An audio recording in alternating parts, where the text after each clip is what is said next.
तो last time हमने gravitational potential पढ़ लिया था, और वो पढ़ा था एक तो पॉइंट मास का, एक सॉलिड स्फीयर का, और एक हॉलो स्फीयर का। अब हम चलते हैं potential due to uniform ring.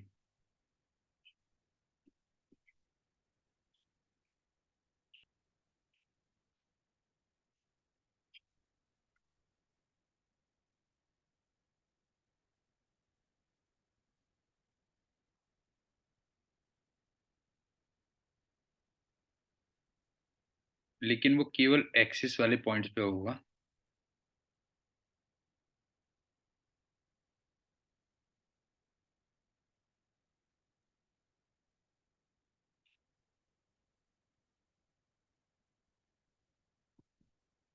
Suppose करो ये रिंग है, इसका मास है m और रेडियस है r, और इसकी एक्सिस में x डिस्टेंस पे यहाँ पे मुझे निकालना है कि पोटेंशियल कितना होगा। ये आ रहे हैं।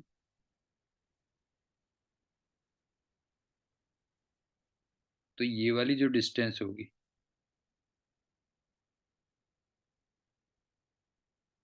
ये जो r की वैल्यू है वो under root of r² plus x² होगी।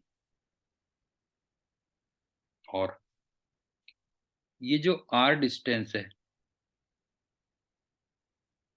ये पूरी रिंग के लिए होगी ना, फॉर होल रिंग।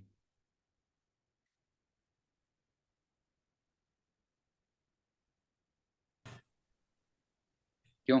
पूरी रिंग के लिए ये होगी। अब मान लो मैं एक छोटा सा dm मास लेता हूं यहाँ पे, तो ऑब्वियस सी बात है ये तो एक पार्टिकल की तरह हो गया।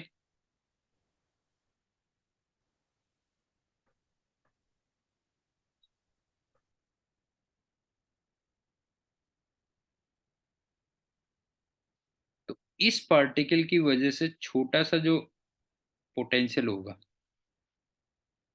वो -g dm अपॉन r होगा। पार्टिकल वाला फॉर्मूला यूज किया है, ध्यान रखना। ठीक है। तो इसका मतलब अगर मुझे v टोटल निकालना है तो वो क्या हो जाएगा, integration -g dm upon r। अब इसमें से -g/r तो आ जाएगा इंटीग्रेशन के बाहर, क्यों? और ये इंटीग्रेशन dm हो जाएगा फॉर होल रिंग। और पूरी रिंग के लिए बताना बेटा, डीएम का इंटीग्रेशन कितना आएगा? क्यों? एम आ जाएगा ना। ये पूरी रिंग के लिए डीएम का इंटीग्रेशन कितना आ जाएगा, एम आ जाएगा। तो इसका मतलब वी की जो वैल्यू आएगी वो आएगी -g/m/r। और r हमारा ये है। तो फाइनली हमारा जो फॉर्मूला आ गया वो आ गया v=-gm/√r² प्लस x²। ये हो गया बस, ये फॉर्मूला आ गया।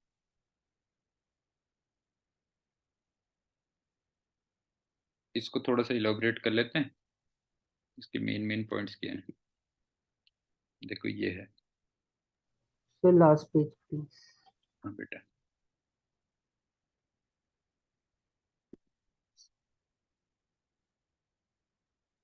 पोटेंशियल हमने पॉइंट मास का पढ़ लिया था, सॉलिड स्फीयर का पढ़ लिया था, और हॉलो स्फीयर का पढ़ लिया था। और ये रिंग का हम पढ़ रहे हैं, ठीक है।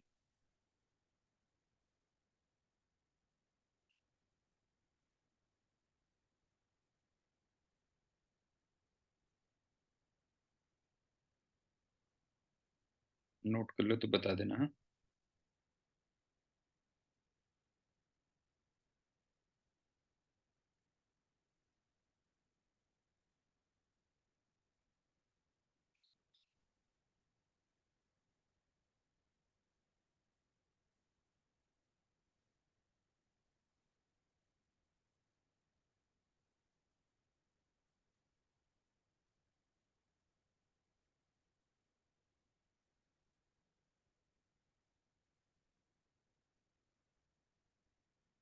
कर लिया नोट। Yes sir, done. अब चलते हैं v equal to minus G M upon root R square plus x square. इसको थोड़ा वो कर लेते हैं। सबसे पहली बात, इतना तो कंफर्म है कि v निगेटिव होगा। ये तो मैंने बताया था कि ग्रेविटेशनल पोटेंशियल नेगेटिव आएगा। दूसरी बात, ये बताओ सेंटर पे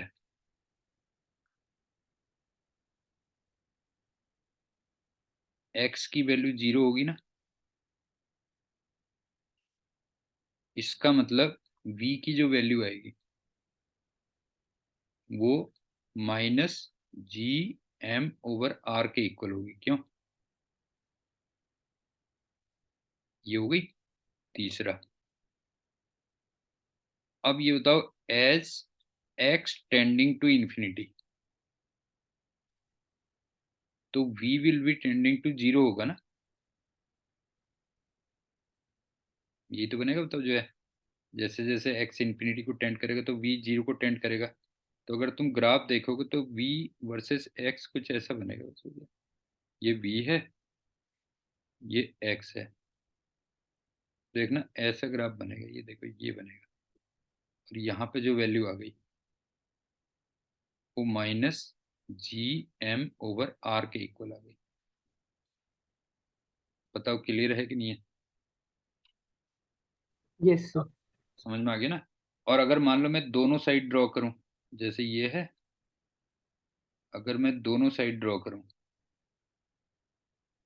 ये v है, ये x है मान लो, तो फिर दोनों तरफ निगेटिव ही होगा ना। ऐसे बनेगा, देखो ग्राफ ये बनेगा। क्यों?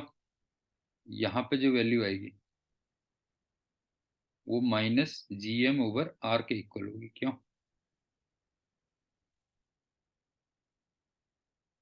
ये होगी। और एक बात बताओ, तुम्हें याद है रिंग के बिल्कुल सेंटर पे ई की वैल्यू 0 होती थी। क्यों? Yes sir. और ई तुम्हें याद होगा minus DV by D X भी होता था। नहीं है, ई की value minus DV by D X भी होती थी। इसका मतलब minus slope of V X graph भी होता था।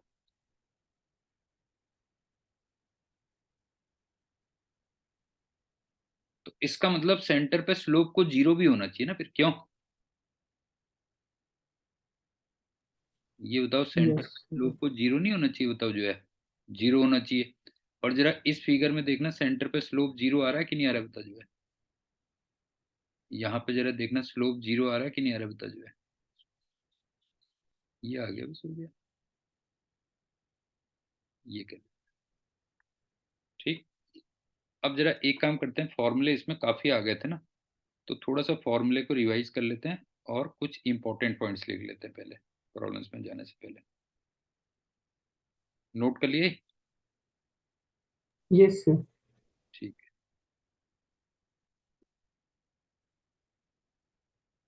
Revision and important points.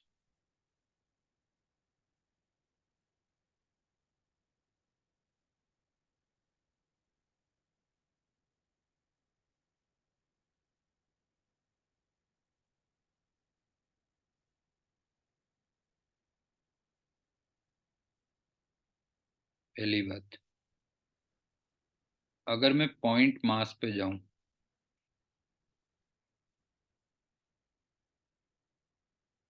तो फिर जो ई का फॉर्मूला होता है वो G M over R square होता है। और ये टूवर्ड्स मास होता है, क्यों?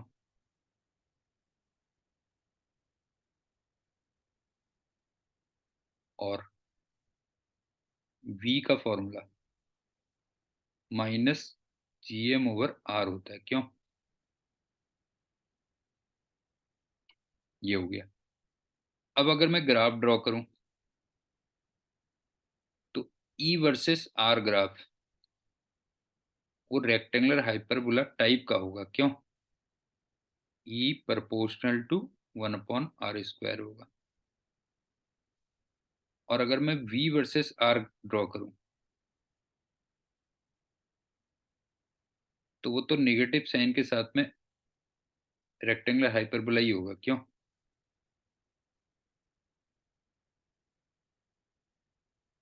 ये हो गया। लेकिन अगर मान लो मैं दोनों तरफ ड्रॉ करना चाहता हूँ, ये जैसे M है, इसके मैं दोनों तरफ ड्रॉ करना चाहता हूँ, तो मैंने तुमसे कहा था E की वैल्यू इधर को होगी और यहाँ पे E की वैल्यू इधर होगी, क्यों? ये हो गया। इस E को अगर मैं नेगेटिव कहता हूँ तो फिर ये वाली डायरेक्शन इसकी प्लस डायरेक्शन होगी, क्यों? ये होगी। तो E वर्सेस R क्या बनेगा, देखो, ये E है, ये R है, ऐसे ऐसे। लेकिन V वर्सेस R, ये तो दोनों तरफ नेगेटिव है। बताओ, ये बिल्कुल क्लियर है? पॉइंट मास में कोई डाउट है? ये सही है। क्लियर है ना, बिल्कुल। उसके बाद दूसरा, सॉलिड स्फीयर में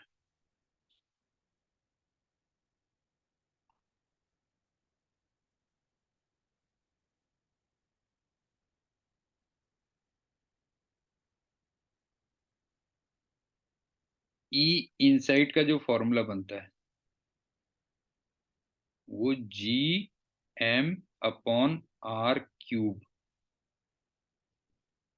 इंटू स्मॉल r, इसका मतलब प्रोपोर्शनल टू 1/r हो गया।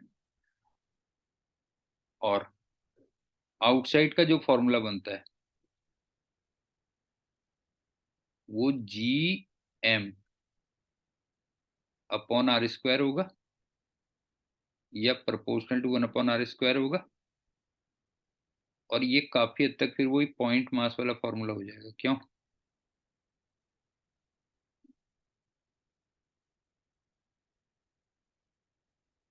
नहीं है, पॉइंट मास का फॉर्मूला हो जाएगा। तो अगर तुम देखोगे तो इसमें क्या होगा, देखो,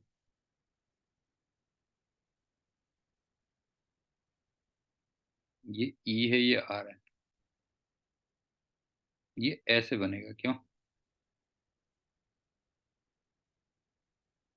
ये हो गया ना। ये तो हो गया proportional to R,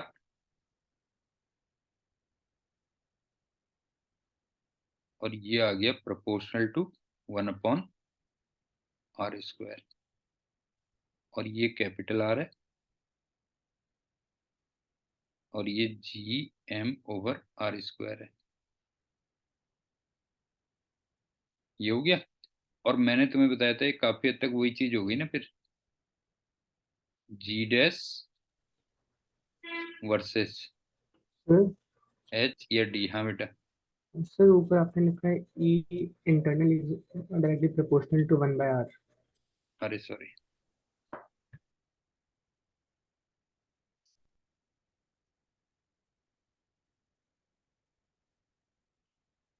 proportional to R आ गया, क्यों?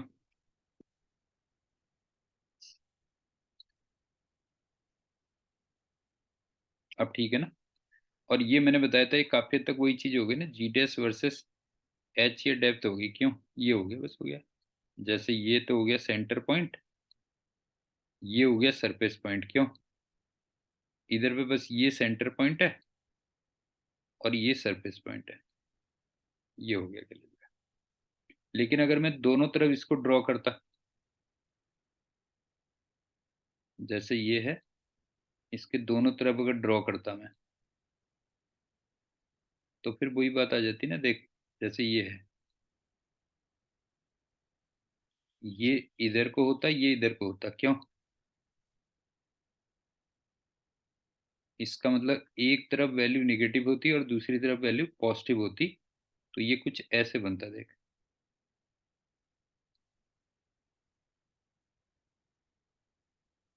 बताइए क्लियर है कि नहीं है?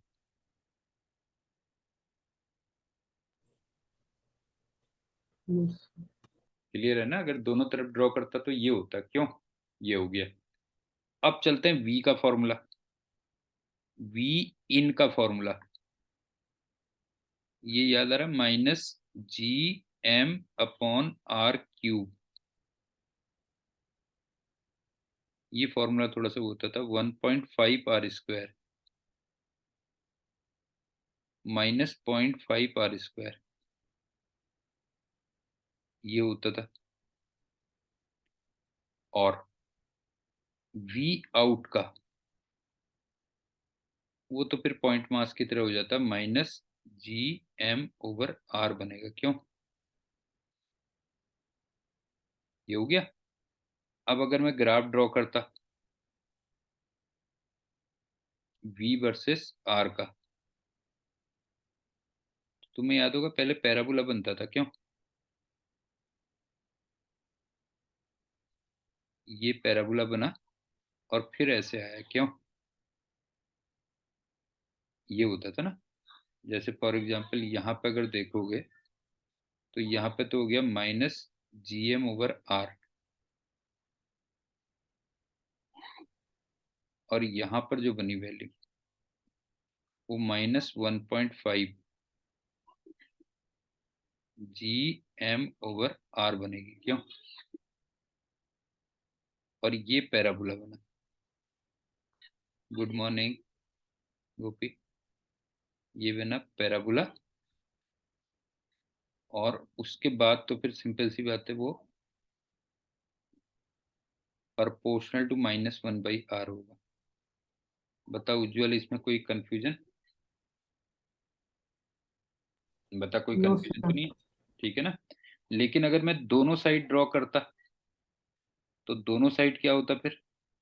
ये V होता, ये R होता मान लो, तो दोनों साइड ये ऐसे बन जाता ना, ये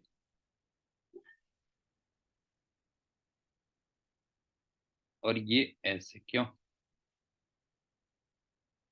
और इसमें भी तुम्हें याद होगा ना, जैसे सेंटर पे क्या था बेटा, जो है सेंटर पे क्या था, E की वैल्यू 0 थी, क्यों?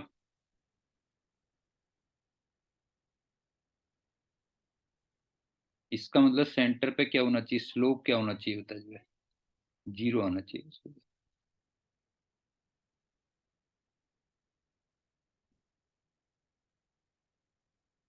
ये है।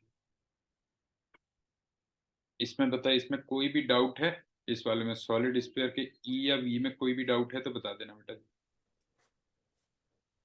गोपी, बता सॉलिड स्फीयर के ई या वी में कोई डाउट है?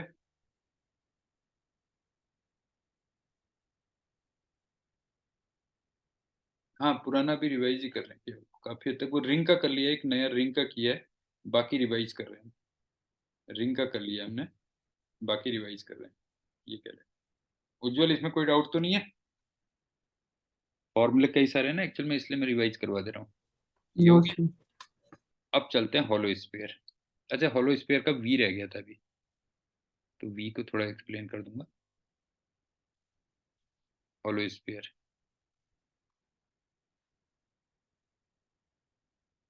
हॉलो स्फीयर में तुम्हें याद होगा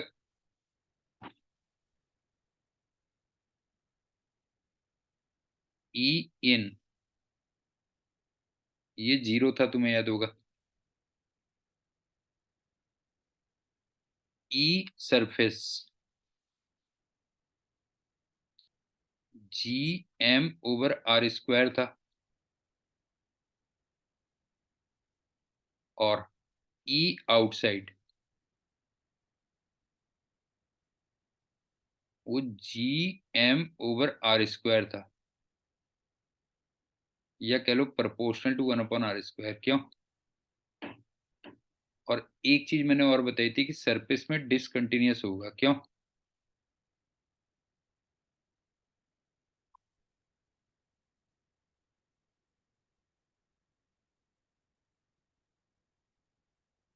इतना मैंने बताया था ना, सरफेस पे डिसकंटिन्यूअस होगा, इतना मैंने बोला था। तो इसका ग्राफ क्या था, याद करो। ये ई है, ये आर है। तो पहले ये, फिर एकदम से वैल्यू बढ़ेगी और फिर ये होगी, और यहाँ पे वैल्यू हो जाएगी Gm/r²। और ये प्रोपोर्शनल हो गया 1/r²। ये हो गया। और अगर मैं उसके दोनों तरफ ड्रॉ करता, होलो स्फीयर के दोनों तरफ ड्रॉ करता, ई वर्सेस आर, पहले ये जीरो रहता,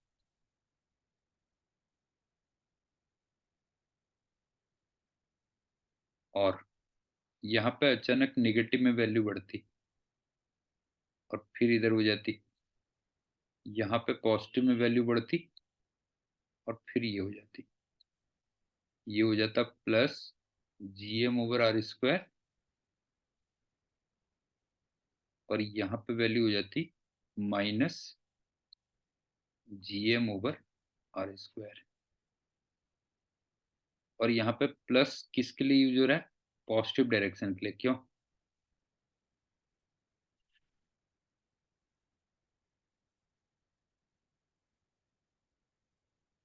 और ये हो रहा है नेगेटिव डायरेक्शन।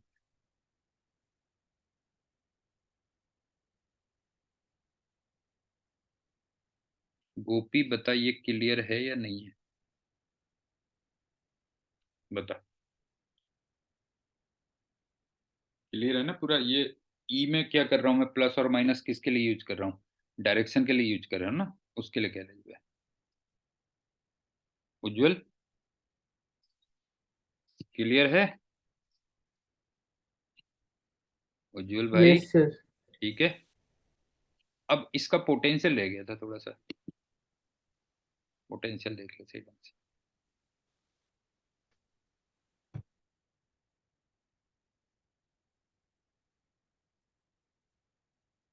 देख, जैसे ये है, एक बात बता, इसके अंदर ई की वैल्यू तो जीरो होती है ना? अंदर ई की वैल्यू जीरो होती कि नहीं होती, बता जो है। तो अगर ई की वैल्यू जीरो है, तो फिर फोर्स ऑन टेस्ट मास वो जीरो होगा। बता क्यों? Force on test mass zero होगा, इसका मतलब therefore no work is done on unit test मास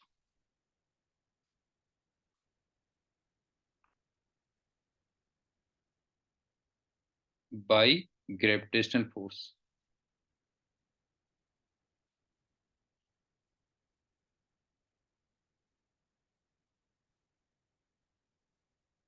बता, ये पॉइंट क्लियर है गोपी? हॉलो स्फीयर के अंदर ई की वैल्यू जीरो होती है, इसका मतलब टेस्ट मास पे फोर्स जीरो होगा। इसका मतलब टेस्ट मास पे ग्रेविटेशनल फोर्स कोई वर्क नहीं करेगा, क्यों? कोई वर्क नहीं करेगा। अब मुझे ये बता कि ये इन्फिनिटी है, मान ले, हाँ, ये इन्फिनिटी है। अब मैं यूनिट टेस्ट मास को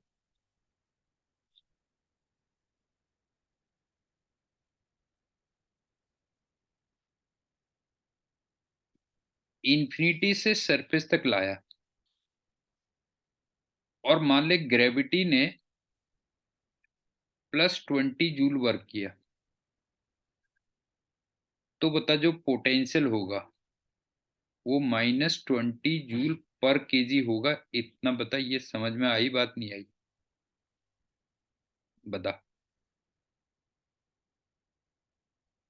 उज्जवल,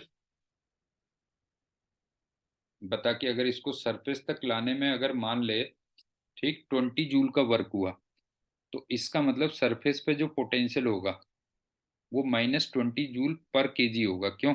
बी सरफेस कह दे रहा हूँ। Yes sir. ये हो गया। लेकिन ये बता कि इंफिनिटी से अंदर लाने में कितना वर्क होगा, जरा बता। यहां तक लेके आए तो कितना वर्क होगा, बता।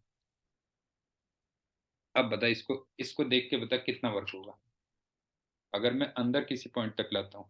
हाँ, तो वो 20 जूल वर्क ही होगा। क्यों? Yes sir 20।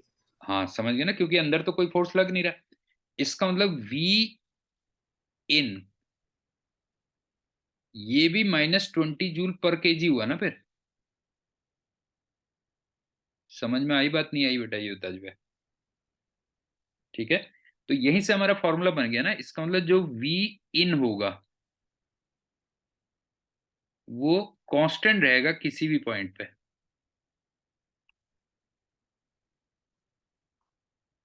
और वो वी सरफेस के इक्वल होगा। क्यों? वी सरफेस के इक्वल होगा, और वो -GM/R होगा। ये बता, ये पॉइंट क्लियर हुआ या नहीं हुआ बेटा, बता। अंदर किसी भी पॉइंट पे पोटेंशियल कांस्टेंट रहेगा, और वो उतना ही होगा जितना सरफेस पे होगा, और वो -GM/R के इक्वल होगा। और उसके बाद आउटसाइड में तो फिर कोई प्रॉब्लम ही नहीं है। वी आउट,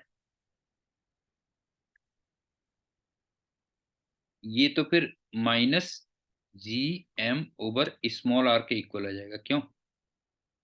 मतलब एक तरीके से पॉइंट मास फॉर्मूला हो गया। क्यों?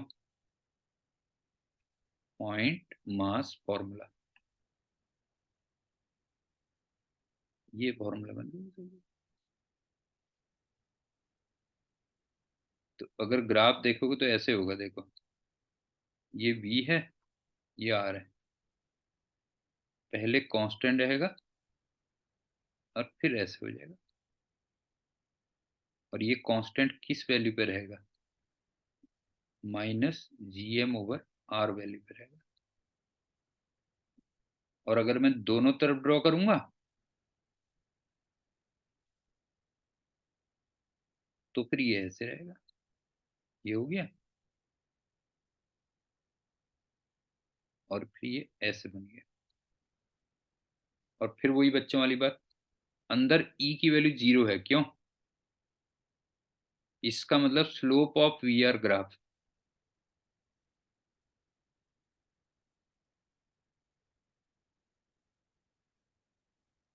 इसको 0 भी होना चाहिए ना। और जरा देख, यहाँ पे स्लोप 0 है कि नहीं है?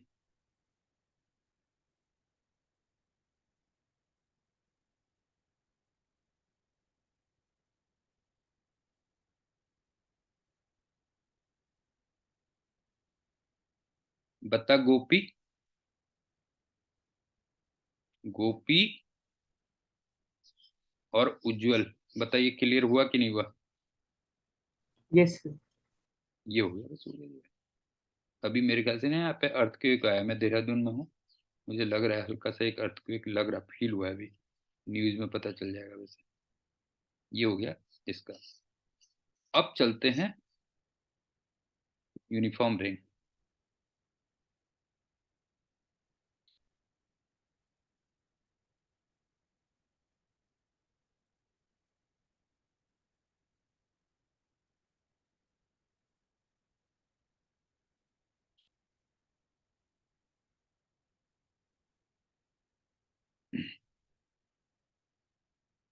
ई का जो फॉर्मूला होता था, लेकिन ये केवल एक्सिस पे होता था बेटा, ध्यान रखना। यहाँ पे हम केवल एक्सिस वाले पॉइंट्स पे लेते थे। ई का जो फॉर्मूला होता था वो याद करो, GMX/, अंडर रूट नहीं होता था।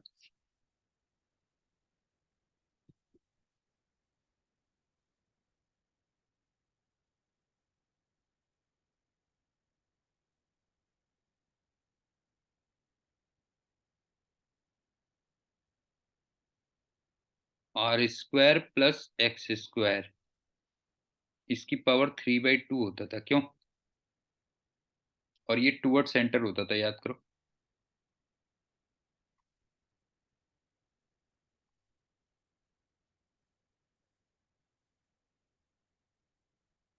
ये हो गया। और इससे दो तीन कंक्लूजन निकालते थे, तुम्हें याद होगा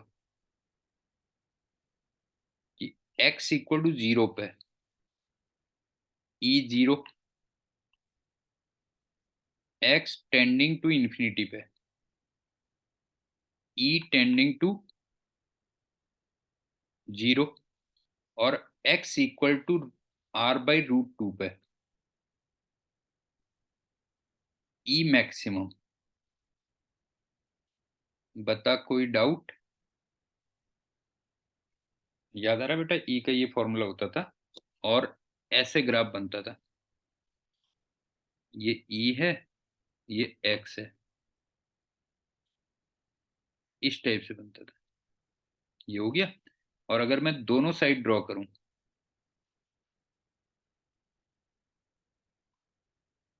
तो एक तरफ वैल्यू निगेटिव होगी और दूसरी तरफ वैल्यू पॉजिटिव आएगी, क्यों? डायरेक्शन की वजह से। ये हो गया।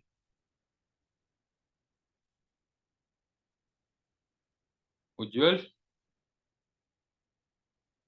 क्लियर है? Yes sir. क्लियर है ना? ये तो ये यस आ सर। गया। अब v का मैंने आज किया था। v का क्या फॉर्मूला किया था?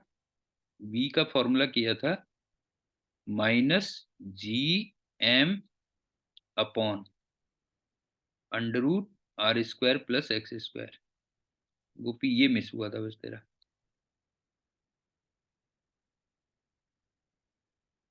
ये था गलत, क्यों?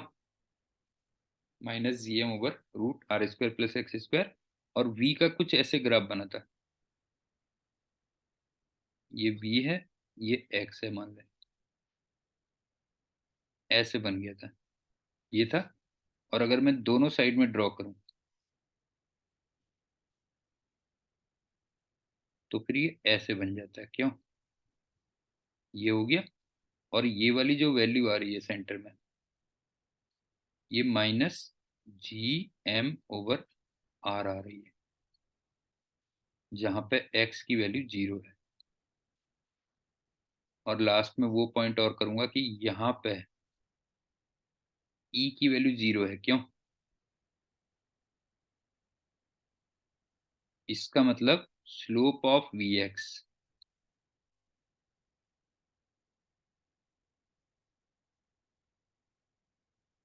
वो 0 होगा। और ये तुम्हें दिख भी रहा होगा, यहाँ पे स्लोप क्या है? 0 वाला, क्यों?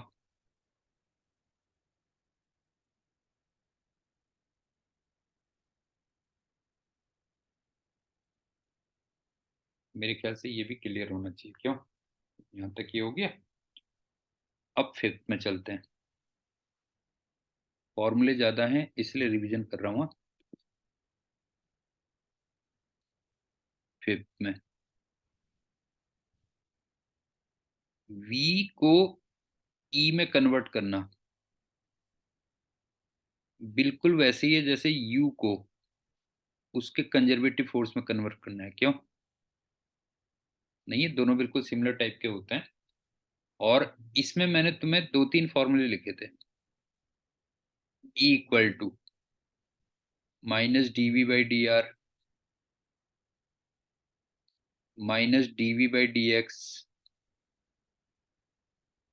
माइनस स्लोप ऑफ vr, या फिर माइनस स्लोप ऑफ vx, क्यों? और अगर एक से ज्यादा वेरिएबल है तो E इक्वल टू फिर हो जाता था -del v/del x I cap plus and so on. मेरे ख्याल से ये भी क्लियर होगा, क्यों? सिक्स्थ, E को V में कन्वर्ट करना बिल्कुल वैसे ही है जैसे कंजर्वेटिव फोर्स को उसकी पोटेंशियल एनर्जी में कन्वर्ट करना है। क्यों? जैसे कंजर्वेटिव फोर्स को पोटेंशियल एनर्जी में कन्वर्ट करना है, और इसके लिए मैंने तुम्हें बताया था डी वी, ये या तो माइनस ई डी आर कर दो या माइनस ई डी एक्स कर दो या फिर minus E dot D R कर दो। और एक मैंने तुम्हें v की लिमिट्स बताई थी कुछ, क्यों, जो तुम्हें c निकालने के काम आएगी। v equal to 0 at infinity, क्यों, और v equal to minus G M over R on surface of solid oblique hollow sphere. Gopi बता क्लियर है? रिवाइज हो गया ना पूरा लेक्चर, थोड़ा रिवाइज हो गया, ये कह ले बी इतना हो गया। और 7 पॉइंट मैंने तुम्हें ये बताया था कि ई एक्चुअल में जी ही होता है। क्यों? जी या जी डैश ही होता है। फोर्स पर यूनिट मास कह लो। क्यों? ग्रेविटेशनल फोर्स पर यूनिट मास ही होता है। इसका मतलब अगर तुम्हें ग्रेविटेशनल फोर्स निकालना है तो तुम m टाइम्स ई कह लो या फिर m टाइम्स जी कह लो, बात एक ही है। क्यों? ग्रेविटेशनल फोर्स ये हो गया। और 8th पॉइंट, अगर तुम्हें पोटेंशियल एट p निकालना है तो ये फिर minus work done infinity to p होता था, लेकिन किसको? टू यूनिट टेस्ट मास।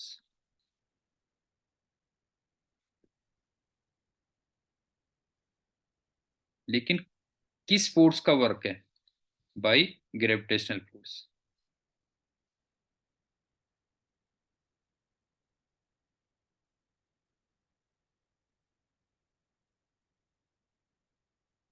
मेरे ख्याल से पूरा रिवाइज हो गया होगा ना ई और वी क्या है, और ये इलेक्ट्रोस्टैटिक्स में एक बार दोबारा से भी आएगा।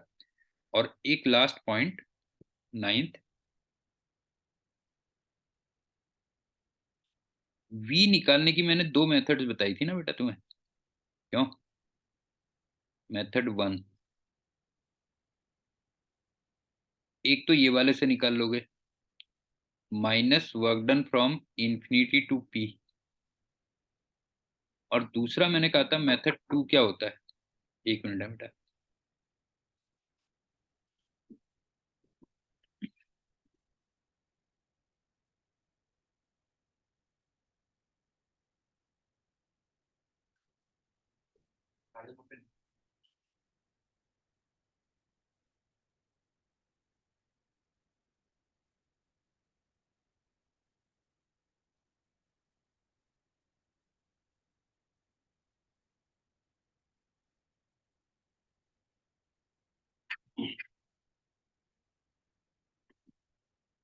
मेथड 2 क्या होती है?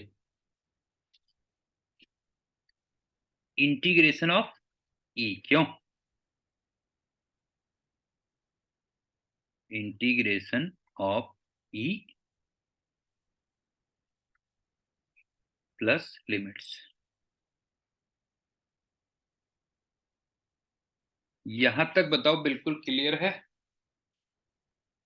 गोपी और उज्जवल बताओ, ये यहां तक बिल्कुल क्लियर है बात? Yes sir. ठीक है ना। अब चलते हैं 10th पॉइंट, अब थोड़ा नया होगा, सुन। मान ले एक से ज्यादा पॉइंट मास है, more than 1 point masses.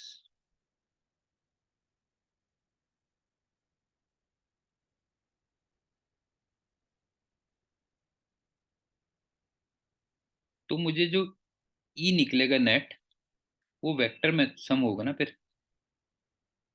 E due to M1 plus E due to M2 plus and so on. बताइए क्लियर है कि नहीं है? अगर मान ले मेरे को एक से ज्यादा पॉइंट मासेस का कहीं पे ई निकालना है, तो वो वेक्टर सम होगा कि नहीं होगा? बता जो है।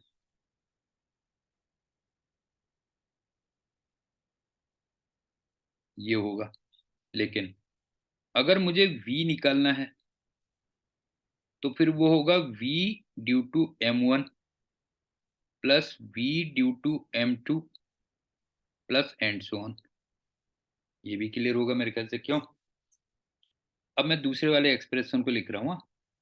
ये ऐसे हो जाएगा ना, minus GM1/R1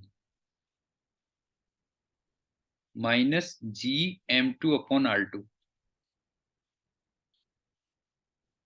minus and so on. बताओ उज्जवल, अगर मुझे एक से ज्यादा पॉइंट मासेस का कहीं पे ई निकालना है तो वेक्टर सम होगा, और वी तो स्केलर सम हो गया, कह लो, क्यों? ये तो यस सीधे सीधे स्केलर सम हो गया। अब यहाँ पे एक बात बता कि अगर मान ले R1 R2 सब इक्वल हों, और वो मान लो R के इक्वल हों, तो फिर मैं इसको ऐसे भी लिख सकता हूँ ना, minus GM net upon R भी लिख सकता हूँ, क्यों? बता। अगर मान ले सारे के सारे पॉइंट्स, मतलब सारे के सारे मासेस उस पॉइंट पे जहां पे तुम्हें पोटेंशियल निकालना है, वहां से इक्वल डिस्टेंस पे हो, तो तुम सीधे माइनस GM नेट/R कर सकते हो ना फिर, क्योंकि R हाँ। कॉमन हो जाएगा। और ये हम ऑलरेडी इसमें देख चुके हैं। देखो, जैसे ये रिंग है, ठीक है, ये रिंग है, इसका पूरे का पूरा मास देख, यहां से इक्वल डिस्टेंस पे था। ये डिस्टेंस कितनी थी बता जो है? √R² प्लस X² थी। तो यहाँ पे मैंने क्या कर दिया था बता जो है? यहाँ पे सीधे v का एक्सप्रेशन हमने क्या लिख लिया था बता जो है? Minus GM net upon R। ये यूज कर लिया था या नहीं कर लिया था बता जो है? ये कर लिया यस। था, है ना? और ये फिर फाइनली कितना आ गया था बता जो है? ये आ गया था -GM नेट, का मतलब m आ गया था, और R को हमने लिख लिया था √R² प्लस X²। ये कर दिया था, बस हो गई। तो मेरे ख्याल से समझ में आ गया होगा ना, कि अगर सारे मासेस उस पॉइंट पे जहां पे तुम्हें पोटेंशियल निकालना है, वहां से इक्वल डिस्टेंस पे हो, तो तुम सीधे सीधे -GM नेट/R भी पुट कर सकते हो, और उसको हमने रिंग में यूज किया भी था, क्यों? ये कह लो। अब चलते हैं एक 11th पॉइंट पे।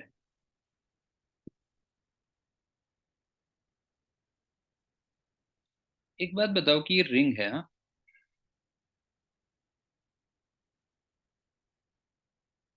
इसमें अगर मास का डिस्ट्रीब्यूशन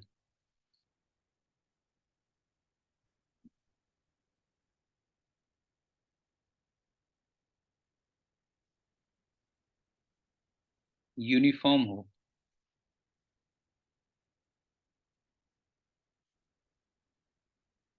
तभी तुम्हें याद है, ये जैसे DE लिखे थे हमने, याद है?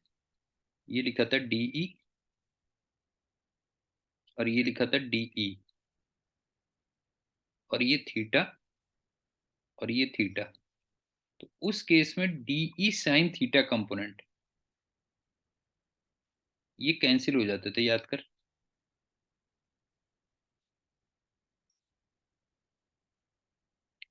अगर मास का डिस्ट्रीब्यूशन यूनिफॉर्म होता था तभी तो DE sine theta component cancel होते थे या नहीं होते थे बता जो है? तब DE sine theta component cancel होते थे।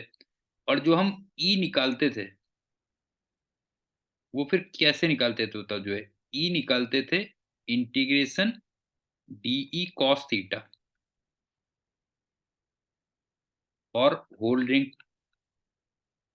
और तब ये फॉर्मूला आता था GMX/R² प्लस X²।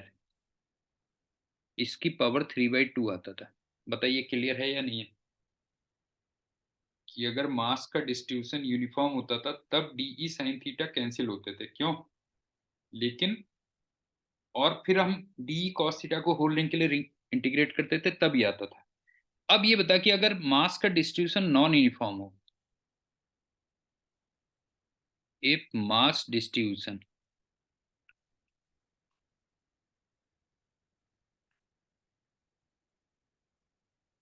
ये मान ले नॉन यूनिफॉर्म हो, हाँ, तो फिर ऑब्वियस सी बात है डीई साइन थीटा कैंसिल नहीं होंगे, क्यों? D sine theta naught cancel.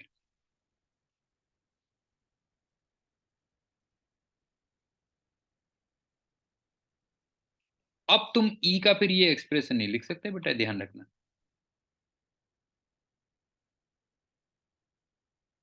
उज्जवल बता, पॉइंट क्लियर हुआ या नहीं हुआ बेटा, बता जो है yes sir.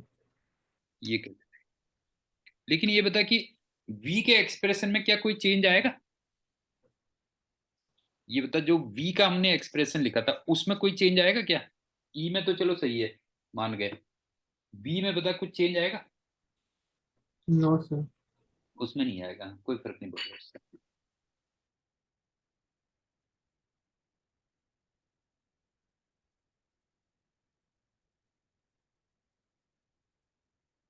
Expression of v, और वो बाय द वे था कितना v का expression? -gm upon r² plus x²। ये सेम रहेगा, उसमें कोई चेंज। क्योंकि वैसे भी तू देख लेना, अगर पूरे का पूरा मास मान ले यहीं पे आ जाता, पूरा मास मैं कह रहा हूँ कि यहाँ पे भी आ जाता मान ले, तो भी तो इसकी डिस्टेंस कितनी होती जरा बता जो है? √r² प्लस x² नहीं होती बता? Yes sir. तो एक्सप्रेशन यही तो रहता कि नहीं रहता बता जो है? ये हो गया बस, हो गया। कोई फर्क नहीं पड़ेगा उसमें, हाँ। ई का एक्सप्रेशन लेकिन चेंज हो जाता है कहते। अब एक दो एग्जाम्पल देख ले तब और क्लियर होगा।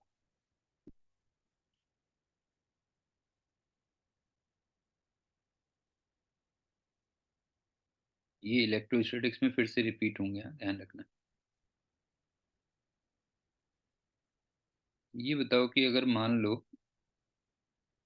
4 पॉइंट मास है,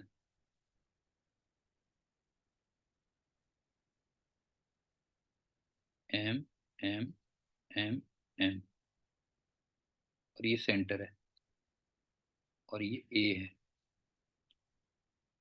एट सी, जल्दी से बताओ क्या होगा? ई कितना होगा, वी कितना होगा बताओ? बताओ सेंटर पे ई कितना होगा और वी कितना होगा बेटा जी? हाँ, ई तो 0 होगा, क्यों? ई तो होगा 0, और वी हो जाएगा -gm नेट अपॉन आर आ जाएगा, क्यों? ये आ जाएगा, एम नेट हो गया 4m,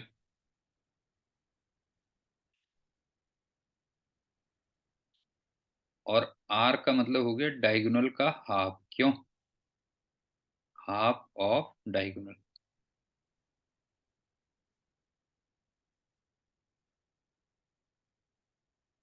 और डायगोनल कितना था? √2a था, बस हो गया। उज्जवल बताइए क्लियर है? Yes sir. ई 0 इसलिए होगा बिकॉज वेक्टर क्वांटिटी है ना, कैंसिल हो जाएंगे, क्यों? जैसे ये वाला जो m है वो इधर को ई देगा, और ये वाला जो m है वो इधर को ई देगा, तो वो सारे पेयर क्या हो जाएंगे? कैंसिल हो जाएंगे, क्या लगता है? इसी टाइप से एक चीज और बता, कि मान ले एक रेगुलर पेंटागन है,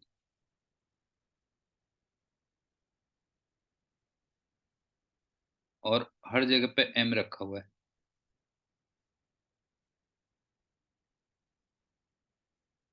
और इसकी सेंटर से जो डिस्टेंस है r है, मान ले ये c है, एट c।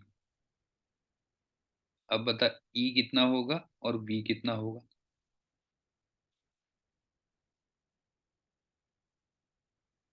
बता ई कितना होगा और बी कितना होगा। बिल्कुल ठीक है, ये भी हम पढ़ चुके हैं। ई 0 होगा और बी होगा -GM नेट, क्यों, अपॉन आर, और एम नेट हमारा हो गया 5M, क्यों, ये कह ले। गोपी, उज्जवल, बताइए, क्लियर हो गया। Yes sir. और ये ई 0 क्यों होगा, ये ऑलरेडी हम पढ़ चुके हैं, तेरे को याद होगा ना, यस सर। ये पढ़ चुके हैं। एक और देख,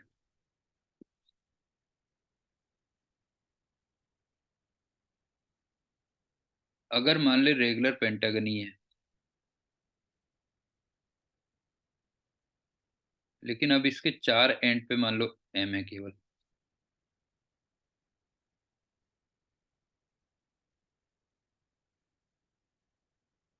अब सेंटर पे, और ये डिस्टेंस मान लो आ रहा है। अब बता ई कितना होगा और बी कितना होगा।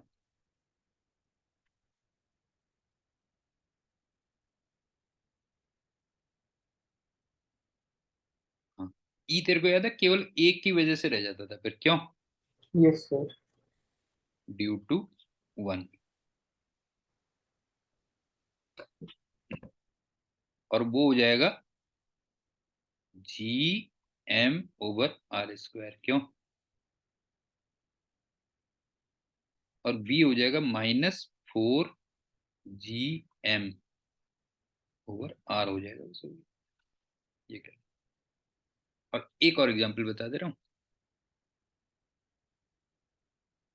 मान ले स्क्वायर है और इसके 3 एंड्स पे रखा हुआ है M M M, और मुझे यहाँ पे निकालना है, ये है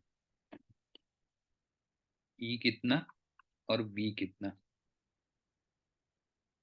पहले तो मैं बी निकाल लेता हूँ, -2GM/A, ये ए है, हाँ? और -GM/√2A। बताइए समझ में आया कि नहीं आया, पहले बता, बी का एक्सप्रेशन समझ में आया कि नहीं आया।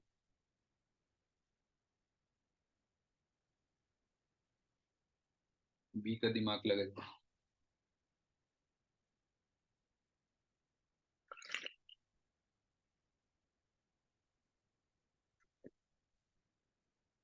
उज्जवल, ये बता, इस मास की और इस मास की डिस्टेंस ए है ना, क्यों, इन दोनों मासेस की डिस्टेंस ए के इक्वल है कि नहीं, बता जो है। Yes sir. तो इसका मतलब इन दोनों का पोटेंशियल कितना हो जाएगा, बता जो है, इन दोनों का पोटेंशियल ये हो गया। लेकिन इस मास की डिस्टेंस कितनी है, कितनी है बता जो है, √2 √2 है। है। तो इसका मतलब उसका कितना हो गया होता, ये उसका हो गया तीसरे वाले मास का। ये तो क्लियर है ना, इसमें तो कोई डाउट नहीं है बी नो में। सर। अब चलते हैं ई में। ये बता कि ये वाला जो मास है वो यहाँ पे ई इधर को देगा, क्यों, टुवर्ड्स द मास होता है ना, ये ध्यान रखना। ये वाला मास उतना ही ई इधर को देगा, लेकिन ये वाला मास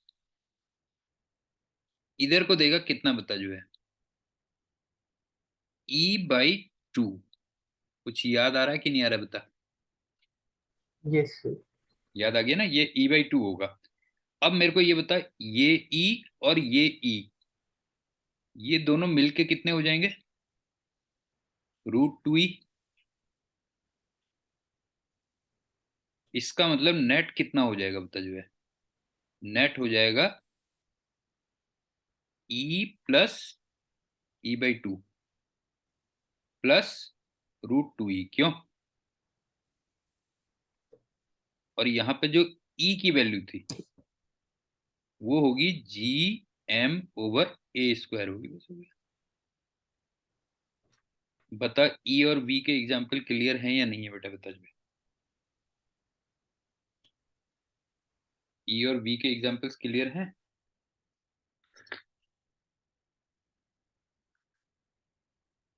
उज्जवल, यस सर। क्लियर है क्लियर। ना? पक्का पक्का है ना? यस अब सर। सुन, एक और एग्जाम्पल देखते हैं। हाँ,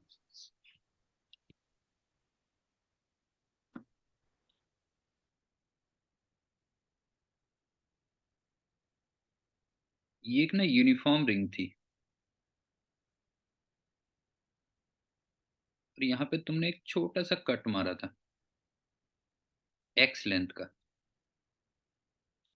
और इसका जो मास पर यूनिट लेंथ था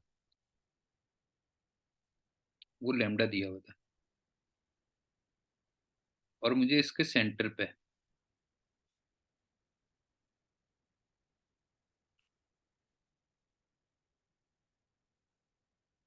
ई निकालना था, मान लो कितना होगा। हाँ,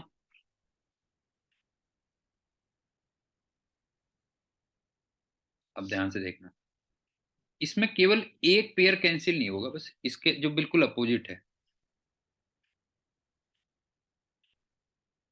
ये बता, ये वाला जो मास है इसकी वजह से जो ई होगा,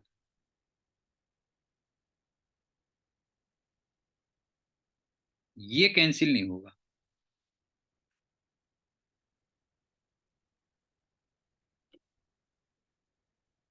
बता,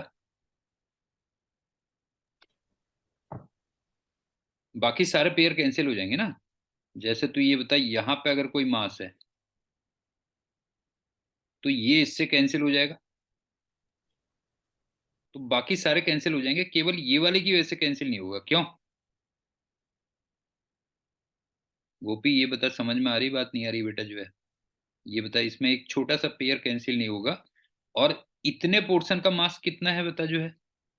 इसका डीएम मास कितना है बता जो है? डीएम मास है लैम्डा इंटू एक्स है। क्यों? और यस सर। मान लो इसकी रेडियस मान ले आर के इक्वल होती, तो इसका मतलब ये डीएम कितना देता बता जो है? ई कितना देता वहां पे? ई देता जी डीएम अपॉन आर स्क्वायर। क्यों? तो बस ये कैंसिल नहीं हुआ, बस हो गया, तो G lambda X upon R square, ये आंसर हो जाएगा, बस हो गया। मेरे ख्याल से क्लियर हो गया होगा ना, इसमें केवल एक पेयर कैंसिल नहीं होगा, बाकी सब कैंसिल हो जाएंगे। क्यों, कोई डाउट है इसमें? तो हमने क्या क्या पढ़ लिया है, ध्यान से देखना। हमने ग्रेविटेशनल फोर्स पढ़ लिया, हमने एक्सेलरेशन ड्यू टू ग्रेविटी पढ़ लिया, हमने ई पढ़ा, और हमने वी पढ़ा। इतनी चीजें हम पढ़ चुके हैं, ध्यान रखना। Gravitational force, acceleration due to gravity G, field strength E, और ग्रेविटेशनल पोटेंशियल वी, और उनका आपस में जो रिलेशन होता है वो हमने पढ़ लिया। अब हम चलते हैं ग्रेविटेशनल पोटेंशियल एनर्जी।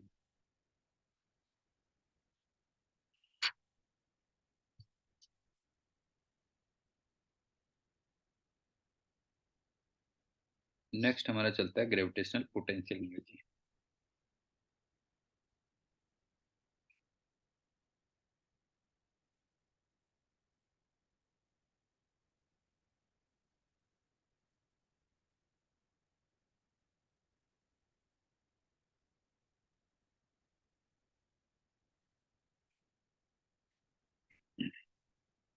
पहली बात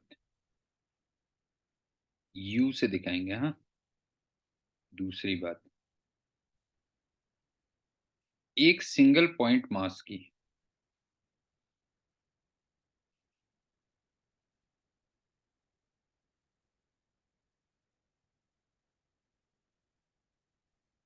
कोई यू नहीं होगी। एक पॉइंट मास की कुछ नहीं होती। हाँ, तीसरी बात, दो पॉइंट मास की हो सकती है, तीन पॉइंट मास की हो सकती है, एक सॉलिड स्फीयर एक पॉइंट मास की हो सकती है, एंड सो ऑन कह लो। समझ में आ गया? बताओ, इसकी यू हो सकती है, इसकी यू हो सकती है, इसकी यू हो सकती है, या इवन अगर एक सॉलिड स्फीयर भी है, बस हो गया, तो इसकी भी यू हो सकती है। मतलब एक तरीके से यू एक सिस्टम की डिफाइंड होती है। सिस्टम ऑफ मासेस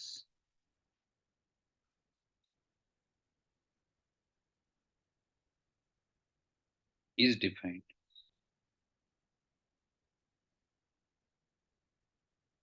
ये पॉइंट क्लियर हुआ या नहीं हुआ बेटा? बता। एक सिंगल पॉइंट मास की अगर कोई तुमसे यू पूछे तो वो कुछ नहीं होती है। 2 पॉइंट मास की हो सकती है, 3 पॉइंट मास की हो सकती है ना? एक सॉलिड स्फीयर 1 पॉइंट मास की हो सकती है, एक पूरे सॉलिड स्फीयर की यू हो सकती है, लेकिन 1 पॉइंट मास की नहीं होगी। ये पॉइंट क्लियर हो गया उज्जवल? Yes sir. क्लियर है ना? तो अब सबसे पहले हम चलते हैं कि 2 पॉइंट मासेस की यू क्या होगी। ठीक।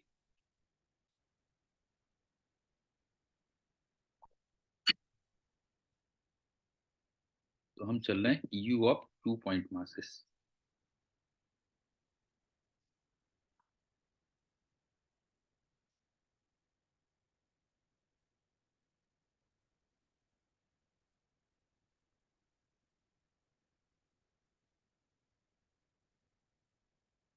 जैसे मान लो 2 पॉइंट मास आर डिस्टेंस पे रखे हुए हैं,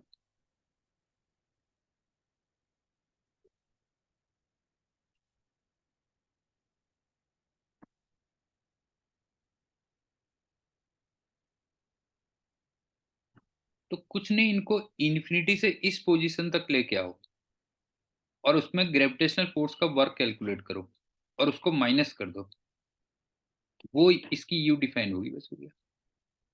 देख लो यू क्या होगी बेटा। यू हो गई minus work done from infinity to distance R. ये कर लो, लेकिन किसका वर्क निकालना है? By gravitational.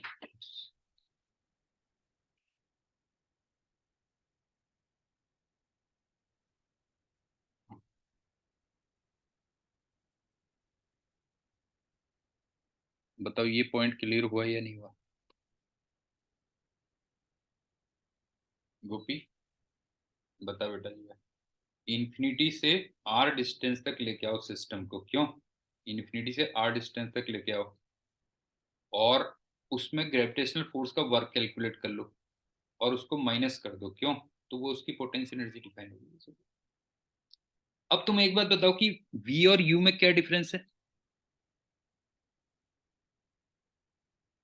Difference between V and U. देखो, वी में भी मैंने माइनस डब्ल्यू किया था और यू में भी मैंने माइनस डब्ल्यू किया। क्यों? लेकिन वी में मैं यूनिट टेस्ट मास को लेके आता था,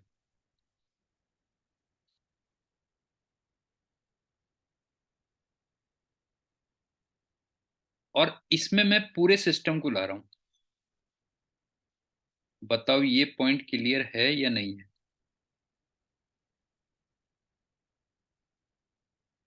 बता गोपी। वी और यू में अगर मैं देखूं तो क्या डिफरेंस है? देख, दोनों में मैं माइनस डब्ल्यू करता हूं। क्यों?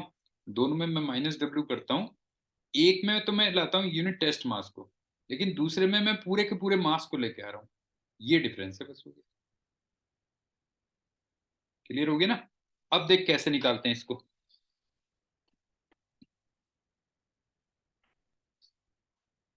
ये बता कि M1 का अगर मैं यहां पे पोटेंशियल निकालूं, पोटेंशियल ऑफ M1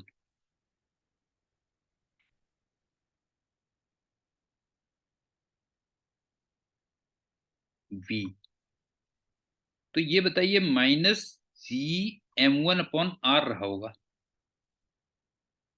कोई डाउट?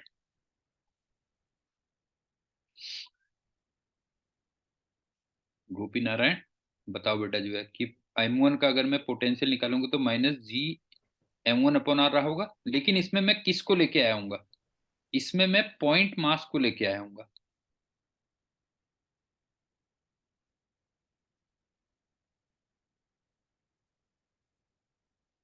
लेकिन मुझे सिस्टम की पोटेंशियल एनर्जी निकालनी है।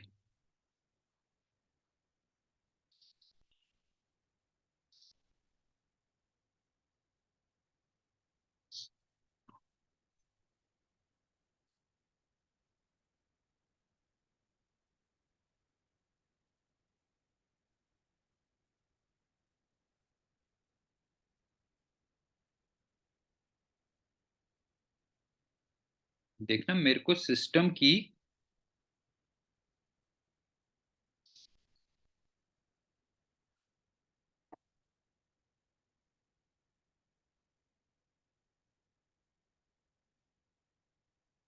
पोटेंशियल एनर्जी निकालनी है। तो अब मैं यूनिट मास को नहीं लाऊंगा, बल्कि m2 को ले आऊंगा यहां पर।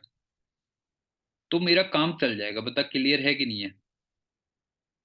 उज्जवल, जरा दिमाग लगा बेटा जो है। M1 का वहां पे जो पोटेंशियल होगा वो -G m1/r होगा, लेकिन उसमें मैं पॉइंट मास को लेके आया हूंगा, यूनिट पॉइंट मास को।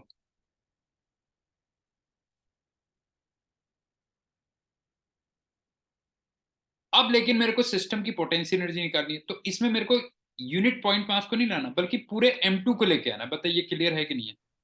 Yes sir. बाकी डेफिनेशन सब सेम है। क्यों? बाकी डेफिनेशन सब सेम है। तो इसका मतलब मैं U को ऐसे नहीं कर सकता, बता जो है, M2 × V कर दूं तो मेरा काम चल गया, बस हो गया। क्यों भाई? एक में मैं यूनिट टेस्ट मास को लेके आ रहा हूं, पॉइंट मास भी क्या बल्कि टेस्ट मास का हो तो ज्यादा बेटर है। क्यों?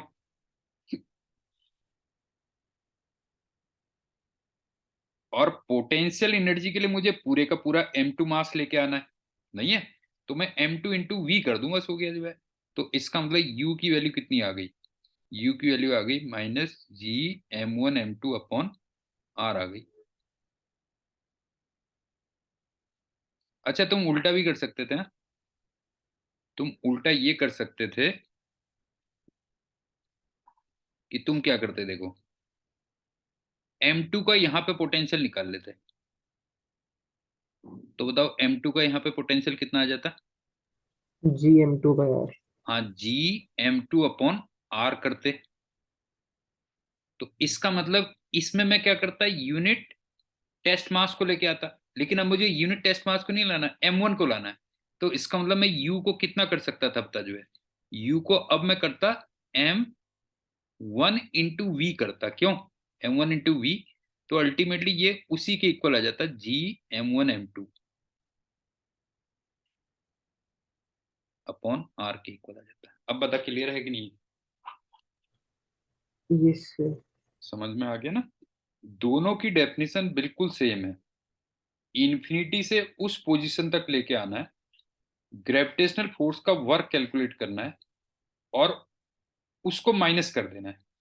डिफरेंस सिर्फ ये है कि पोटेंशियल निकालने में हम यूनिट टेस्ट मास को लेके आते हैं, और पोटेंशियल एनर्जी में पूरे को लेके आते हैं, बस हो गया। ठीक। लेकिन इसी फॉर्मूले को ना अब हम एक्सटेंड कर सकते हैं। वो एक्सटेंड कैसे कर सकते हैं, देखो, कि अगर मान ले दो पॉइंट मास है तो भी चलेगा फॉर्मूला। दो सॉलिड स्फीयर है मान लो, तो भी चलेगा। एक सॉलिड एक हॉलो है, तो भी चलेगा। दोनों हॉलो हैं, तो भी चलेगा। एक सॉलिड एक पॉइंट मास है, तो भी ये फॉर्मूला चलेगा। एक हॉलो एक पॉइंट मास है, तो भी ये फॉर्मूला चलेगा। सारे केसेस में तुम U को -G m1m2/r रख सकते हो। ये काफी हद तक वही वाली चीज है ना जो फोर्स में नहीं कर रहे थे हम लोग। याद आ रहा है बेटा जो है? फोर्स में हम नहीं करते थे, बताओ, इन कंडीशंस में हम फोर्स का डायरेक्ट फॉर्मूला यूज कर लेते थे। क्यों?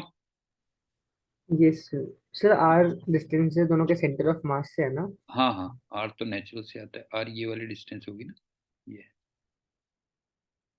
ये ये आ रहा है, ये। बाकी चलो फिर नेक्स्ट टर्न में करते हैं। और अगर आज मेरे को इवनिंग में भी टाइम लगा तो मैं एक क्लास इवनिंग में भी ले लूंगा, चलेगा? बता उज्जवल। Okay sir. अगर टाइम मिला, एक्चुअली में पीछे काफी बैकलॉग रह गया ना, इसलिए मेरे को हो रहा है। अगर टाइम मिला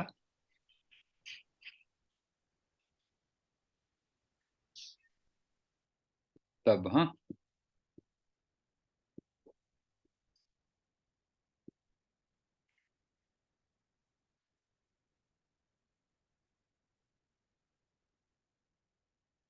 ये है बेटा, अगर टाइम मिला तो, अदरवाइज कोई बात नहीं। इसका वो ले ले, स्नैपशॉट टाइप का ले ले कुछ, गोपी। ले लिया? चल, बाकी फिर करते हैं next time. Okay sir, bye. Okay फिर है, बाय।